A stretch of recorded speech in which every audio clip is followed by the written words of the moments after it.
going on, guys? The LSU Tigers need to make drastic improvements in pretty much every aspect of the game following their 44-34 loss to the Mississippi State Bulldogs. In this video, we're going to rank the top 5 things LSU needs to improve on in week 2. LSU did not trail Mississippi State by 2 scores until the 4th quarter, yet they handed the ball off just 28 times. That 35-65 run pass ratio is a far cry from what we saw LSU do in 2019 when they were at 47-53. But even when they did hand the ball off, they did an okay job, but not a great job, averaging just 4.2 yards a carry. And aside from the 3 drives that began the second half, LSU backs carried the ball just 13 times for 52 yards. Now, whether you agree or disagree with me, drop it down in the comments, but I kind of feel like LSU would be better off with a 2-man system at running back. I know it sucks, and I know it's kind of hard to really decide who that odd man out is, especially after Ed Orgeron said nobody's really separated themselves.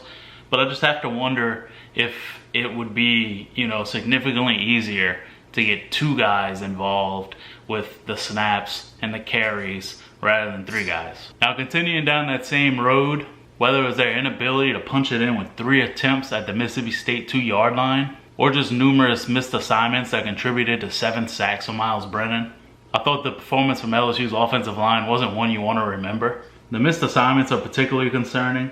LSU replaced 4 of their 5 starters from the 2019 offensive line, but that unit was still highly thought of prior to the season.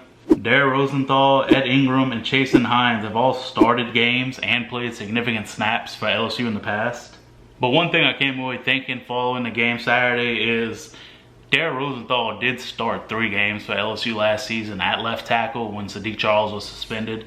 But when it came time for a bigger opponent, they shifted Adrian McGee out to left tackle and basically left Rosenthal on the bench. And I think that's a clear sign of where the coaching staff is, or at least was at the time, with Rosenthal.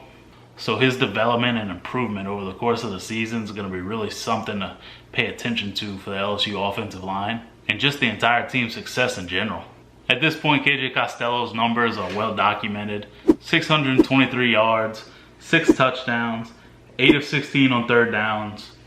But as you see, I don't have the pass defense at number 1 or number 2. And I could really probably make the argument that I should have put it at number 4.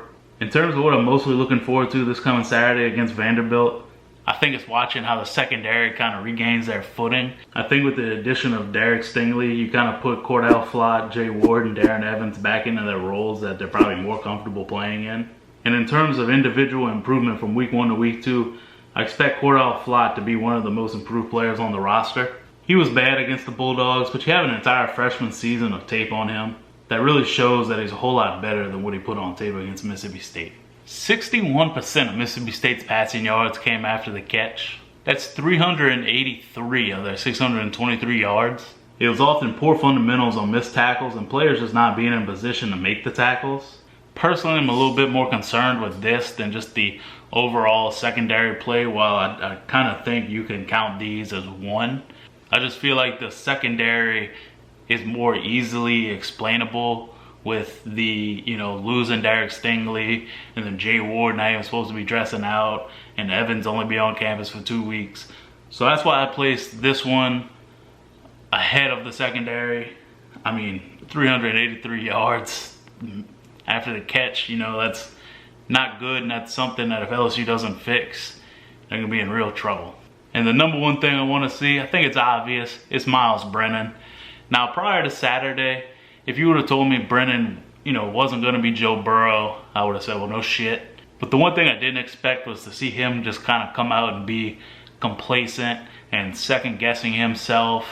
I more so thought of Brennan as the kind of guy that's going to come out and he's just going to be slinging the ball all over the field, and it's going to lead to more mistakes than a guy like Joe Burrow made. But to see Brennan come out and miss open receivers and just continuously pad the ball and that kind of thing was just a huge shock to me, and something that I really never thought I would see, especially after watching him in the previous years and games he played. That's not what he showed you at all. Like I said, he showed you that he was a gunslinger that is going to try to fit balls in spots that they really don't belong. And you saw the complete opposite of that Saturday. I do think some of it was nerves, and you can't really hold that against him. And the way the offensive line protected, even though some of them were definitely his fault, just holding onto the ball too long, but I do think he got a little rattled. But he did kind of settle in as the game went on, and you know, his inning stat line, 345 for 3 touchdowns, was a lot better than what you kind of thought he was putting in that box score during the game.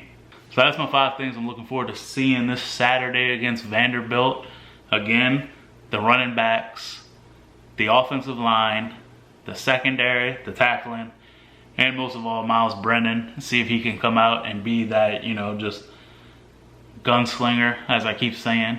So thanks for watching, guys. I hope y'all enjoyed the video. Make sure to drop in the comments what you feel, what you're most looking forward to. Drop a prediction down in the comments. I do think LSU is going to come out and just kind of do what you expect them to do. And so make sure you subscribe. Make sure you leave a like. And see you guys next time. Bye.